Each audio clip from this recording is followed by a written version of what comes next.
Hello and welcome back to the She Gallery Show. Thank you for being with us today.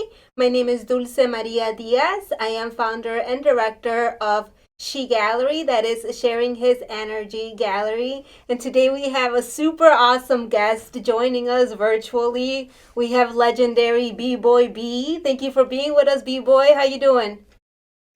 I'm doing great. Thanks for having me. I appreciate it. Thank you for being with us. So, B Boy B, for those of you who do not know, is one, if not the earliest graffiti writers here in Chicago, that started part of Artistic Bombing Crew, two founders we have. And then you were also part of the Feds crew, Masterpiece crew, the Crowd Pleasers crew, and all of this took place in 1982, just to give everybody an idea of this beautiful era. And we invited B-Boy B here today. As you remember, we were with Trickster and Pengo, and we talked about the Family Resemblance exhibition that is opening this fall with the Epiphany Center, and that is the evolution of Chicago style graffiti. So this is a very, very special show, exhibition that we are very excited about, and we are honored to have B-Boy as one of our leading writers that's taking place this fall, and we'll have more information to you as that comes along. So B-Boy, why don't you talk to us a little bit about your history? I understand that you are originally from Mexico and you came to the Yes, United States and you grew up in the Logan Square area. You want to talk to us a little bit about your early journey and your introduction to graffiti? sure. I don't know if I want to go way back, to where I was born because there was no graffiti involvement yet. But yeah, I was born in Mexico. My mom and dad, my parents came up for some reason all the way to Chicago, as far away from Mexico as you can get. Um, and they landed on the north side in Ravenswood Mm-hmm. when I was super young. So which is very, I have a very interesting story about that. So I was a super young kid. I was like, before school started, I was a kid, preschool. I had a friend, and we lived in the same building on Clarendon and Montrose, Twin Towers. They're still there. I lived on the 16th floor, and I hung around with this kid whose name was Fidel, and we used to draw together. Like we were little kids, 6, 7, 8 years old. Yeah, about 7 or 8. And at that time, my parents moved and they bought a house in Logan Square. Um, why Logan Square? Because back then there was this thing called redlining, where they let Latinos and blacks buy in certain neighborhoods. They were looking in all kinds of neighborhoods, but the one they were pushed towards was Logan Square because it was a bad neighborhood.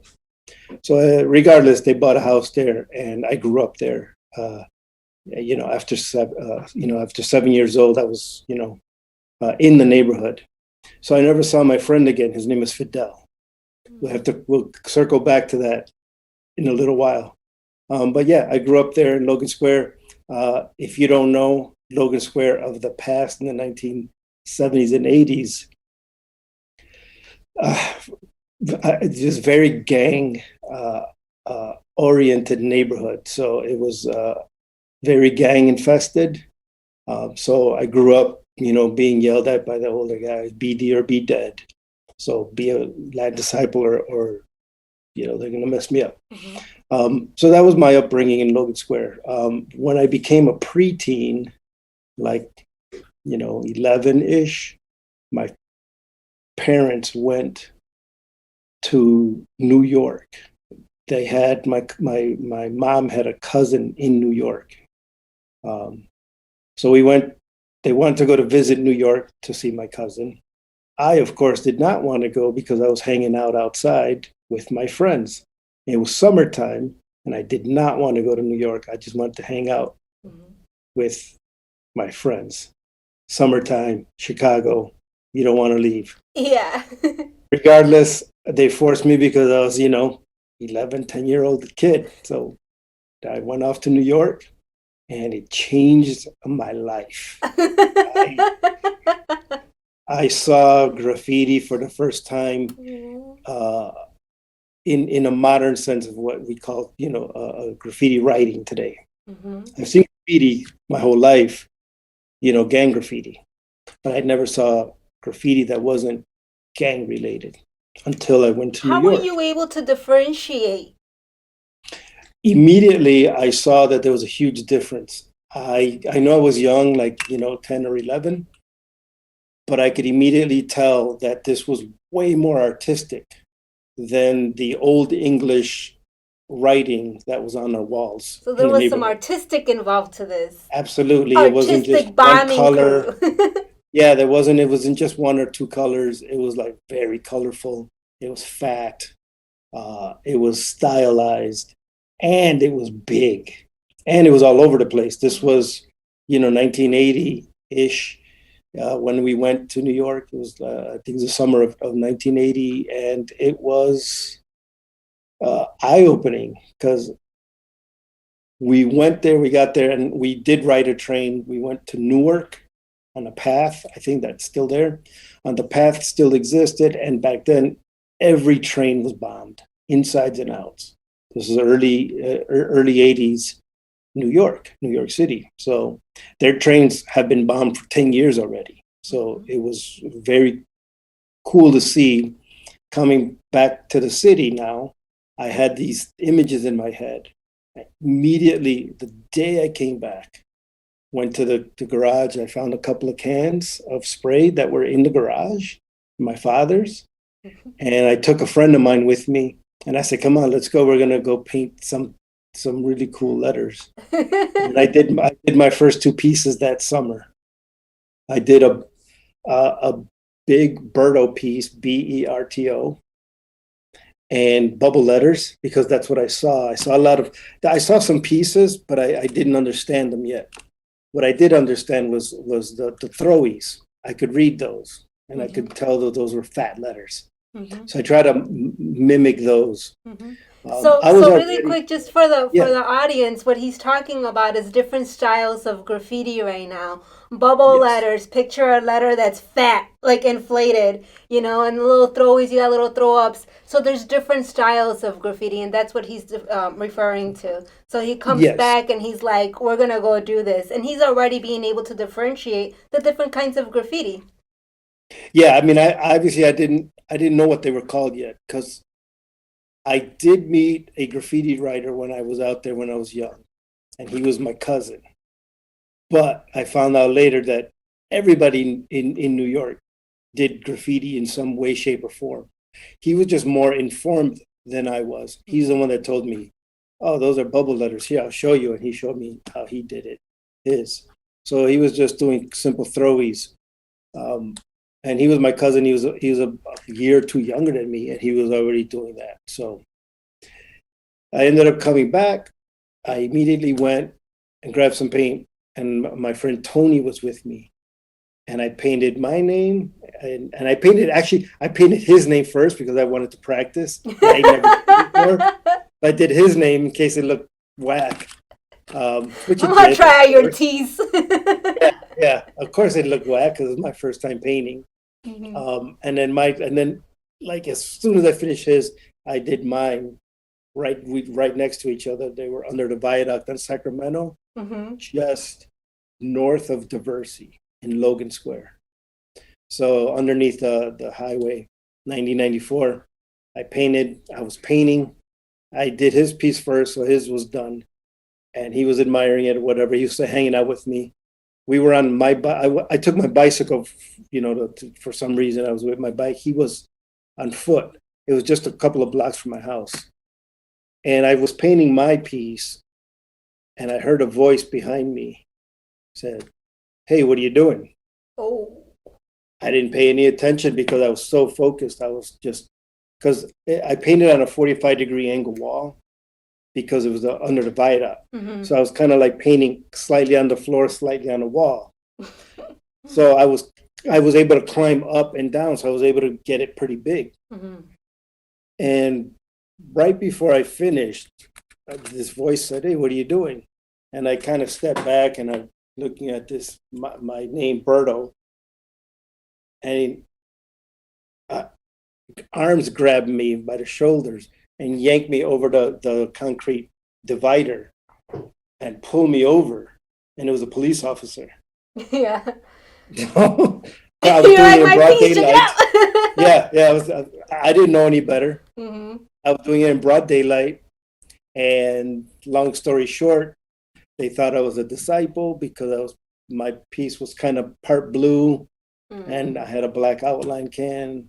I ran out of the blue, so I started using red. Whatever. So I got in trouble for that. My neighbor was a police officer, and he saw me sitting there, and he came over like, "What are you doing here?" I was just painting, and they brought me in. I went, "What?" And he went and they talked to whoever grabbed me, and he called my dad, and my dad came to pick me up. My dad didn't say anything; he's pissed off. But they told him that I was a disciple and I was a gangbanger and I was putting up gang graffiti. Mm-hmm. And they kept telling me, "Why are you putting up gang graffiti?" I'm like, "I'm not. That's not gang graffiti." I tried to tell them that, and they didn't get it. And They they didn't just get it because it wasn't here. it wasn't here It yet. was Yeah, it not. wasn't. Yeah. They didn't know what like. Well, if you're painting on walls, you're definitely a gangbanger. Mm-hmm. And that was my first two pieces I got caught for them. So And that's really, really, really, really interesting. One, you're an immigrant and you're fearless. You're yeah, inspired and you're like, let's do this, Tony, let's go. You gained inspiration and had zero fear.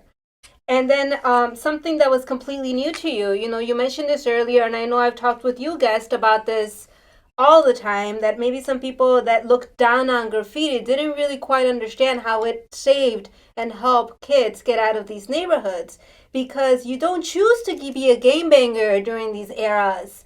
You are either people, folks, or we are going to V you in, beat you up into our crew. There's no option. There's not like, hey, do you want to be folks? Do you want to be people? Or do you want to be free? It's either one or the other, or, like he was saying earlier, be us or die, and that's basically what it comes down to. So graffiti is being respected. Just for it being something different that kind of saves you from this. And now here we have cops that here in 2021, he's talking about something that happened 21 years ago, and we are still dealing with issues where cops need to be educated on different things and on how to talk to people and how to treat people. He mentioned that he was grabbed by his shoulders and pushed back. That yeah, probably wasn't really necessary, but we are talking about something that happened 21 years ago. And even though 41 years ago. 31 years ago, and even though graffiti has evolved, there's some things that have not. And we're still working towards that. So this is like really legendary, and this is something, so you got caught like right off the bat, and that didn't stop you.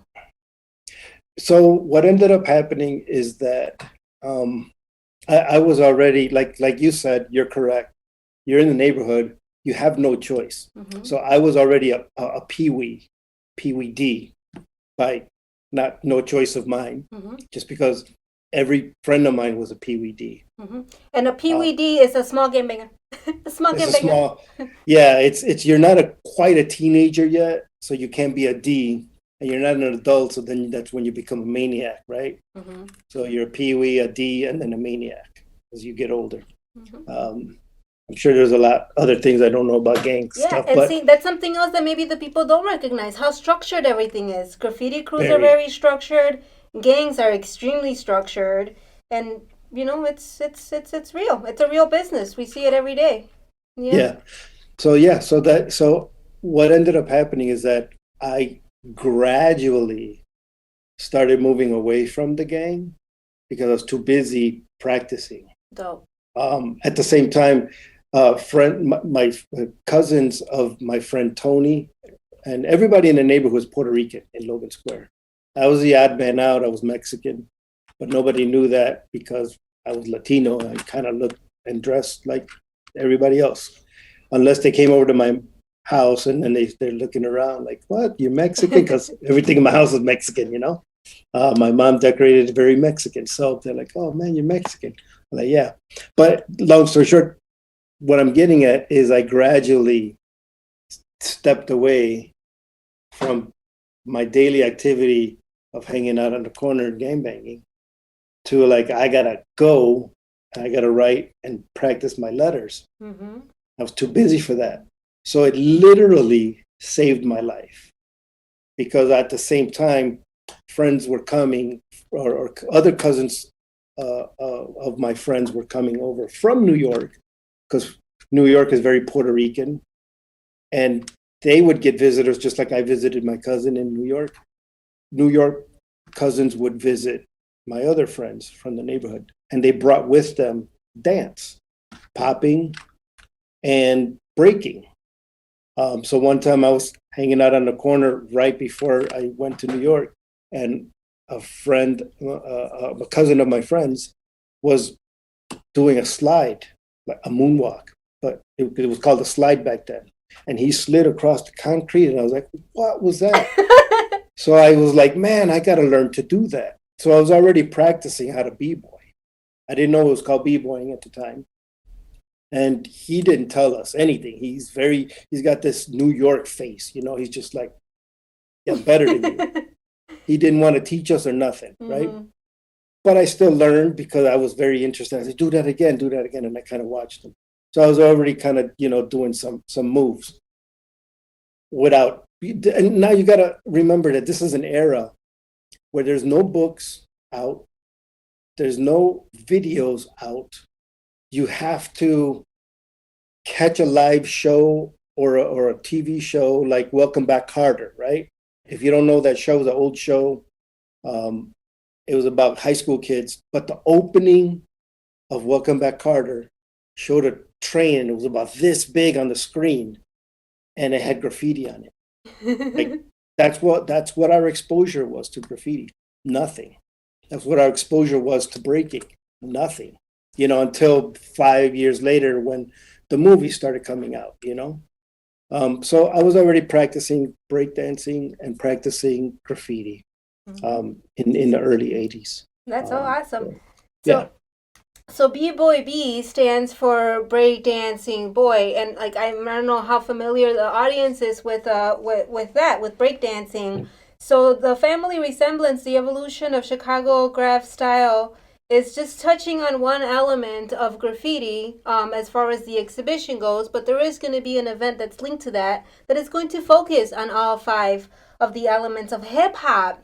So what we are talking about now is hip hop. So B-Boy B just talked to us about his introduction to graffiti straight from New York, which is where all of Chicago was influenced from firsthand. And then you were now introduced to this baby that now everybody's familiar with, but back then it was completely new to everybody, and that's breakdancing.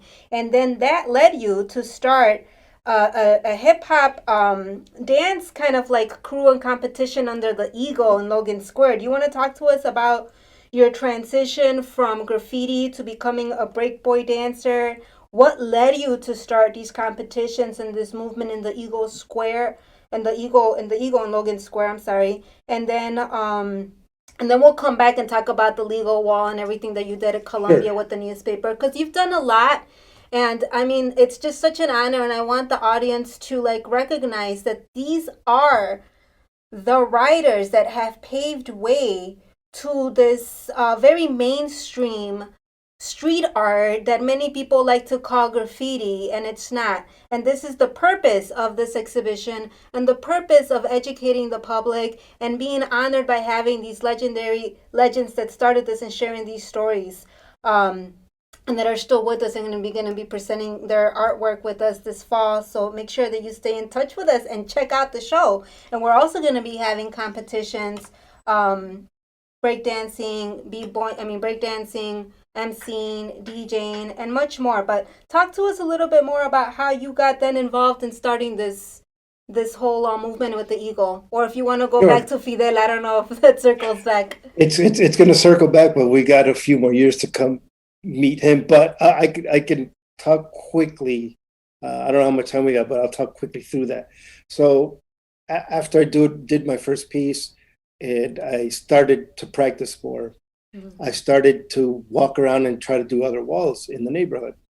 Mm-hmm. And I saw a kid who I knew who was also a gangbanger at the time. Um, his he lived on the next block, and his name was Angel. And I saw him one time. He was doing a graffiti piece, like not gangbanging piece, not a D piece, not a Latin lover piece, like a piece that looked like graffiti letters on the street, on the floor. He was painting on the Not on the floor, walls, on the floor. on the floor. Like, what are you doing? And I was just walking by the neighborhood, and I kind of knew him, but I didn't know him. Like we didn't hang out. And I said, "What are you doing?" And he's like, he was a little nuts. He's still a little nuts. And he's like, I'm just, I'm painting my name. And he was painting his name. And I'm like, man, you got to come with me. I'm going to show you my piece. And we went to a wall in a little alley somewhere. And I showed him that. We went to the other one where I did my first piece. I showed him that. He showed me another piece that he did behind the school. Like, oh man. So we had these little pieces everywhere in Logan Square. And I said to him, I'm like, man, let's start a crew. I'll put up your name or your initial A. You put up my initial B, and we'll be a crew. So that's where ABC comes from, Angel Berto Crew. So we started covertly putting ABC up all over the neighborhood. The neighborhood gang started saying, "What is this? What's going on with this ABC? What is this?" They didn't know what it was. They thought it was maybe another gang, you know. But what ended up happening is that there was a large interest in this weird symbol that didn't look like gang graffiti. It wasn't old style. It was like very artistic and very flowy, right? So we were kind of tagging all over the neighborhood each other's initials. And then as he started telling people what it was, I started telling people what it was. They wanted to be part of it. So I ended up, having more people involved, and I ended up changing the name.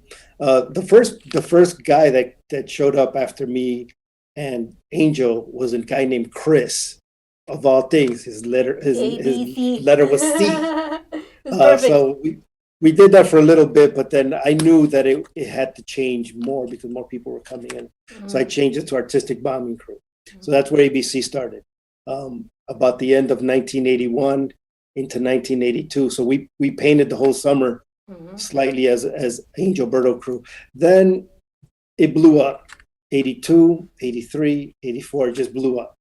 And we started getting a ton of people in the crew.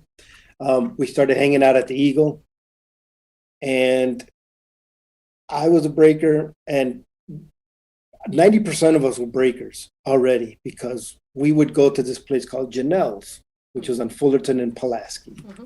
Janelle's was a juice bar. So you can go there when you're 13 and hang out to 11 p.m. before curfew and they kick you out. So it was a juice bar. So it was a dance club for young kids. They don't have that anymore. Medusa's I think, was the last one. So we went to Janelle's and we break and we wore our graffiti stuff. And then we ended up uh, hanging out at the Eagle every Sunday. And that became our writer's bench.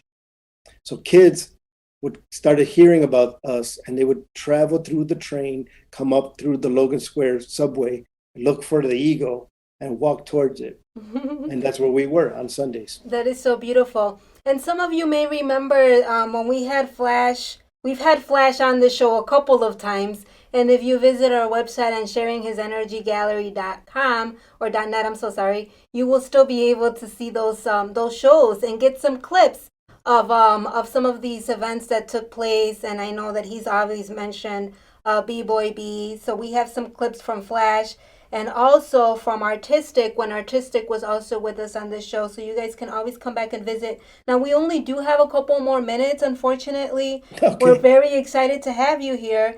And this is a pre recorded show. We do hope to bring you back when we are back on live before this exhibition.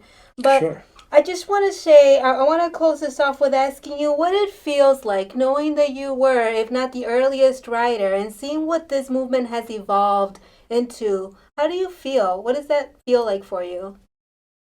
Well, um, it feels odd because I'm an adult today. I'm an adult, right? So like like when I met Flash, we were kids, we were 11, and he lived across the street from me. So he was the fourth person to join ABC, right? Right after Chris. So we're adults now, and we are still doing and living hip hop, right? Back then, there was nobody older than us that was doing hip hop. So it's a weird feeling to Fathers. yeah, it's just odd that we can go to events and have people who are in their 50s still enjoy the music and the dance and the culture with kids who are like 10 or 11 and doing crazy stuff on the floor that I had never thought of 30 years ago. I'm like, man, I could have done that, but I didn't think of it. But it's great evolution of the dance movement, great evolution of graffiti, because the stuff I see now, this realistic 3D stuff with the shadows and all the paint that's available now with all the caps and shadow paint and transparent paint, like Books. none of that was available I to know, it's us. crazy. Yeah, we had to use Krylon or Rust-Oleum, Hmm. and we had to use a limited amount of colors. Now they have, 10 shades of red. Hmm. Before it was a light red and a dark red. That's it, So yeah, I feel, great about, being, looking back and being able to pave some of these roads. I can't say I was the first because there's people that will argue, but in my eyes, I had never seen anybody outside New York do it. Hmm. And I came and did it, and then I found other people doing it. Yeah. So it depends. You gotta arm wrestle for that title. Yeah, and I'd gladly give it away. I mean, I am working with Pengo and Trickster, who, as you know, are very respected, Yeah, as especially absolutely. for the development of style. And I worked very closely with them too, and other writers, and spoke with other writers, including you, for a long time. And everybody agrees that you are the earliest, you yourself are the earliest graffiti writer here in Chicago. We're talking North and South Side. So, Yeah. to Okay. you, and thank you for all Thank the you. dedication and everything that you're still doing and for joining us. And I hope and I look forward to continuing this conversation with you, our audience, so that you can learn a lot more about Berto, because there is a lot more to learn about B-Boy B and everything that he's done for Chicago. And I look forward to you guys all joining us this fall at the Epiphany Center of the Arts for this very special show, Family Resemblance, because that is what this is. It is a family resemblance that has paved way to all the little ones today that are still creating art. Whether you want to call it graffiti or street art, these are the fathers. So thank you so much for being with us. Thank you, Can TV, for this platform, and thank you, guest. We'll see you next week. Thank you for having me. I appreciate it.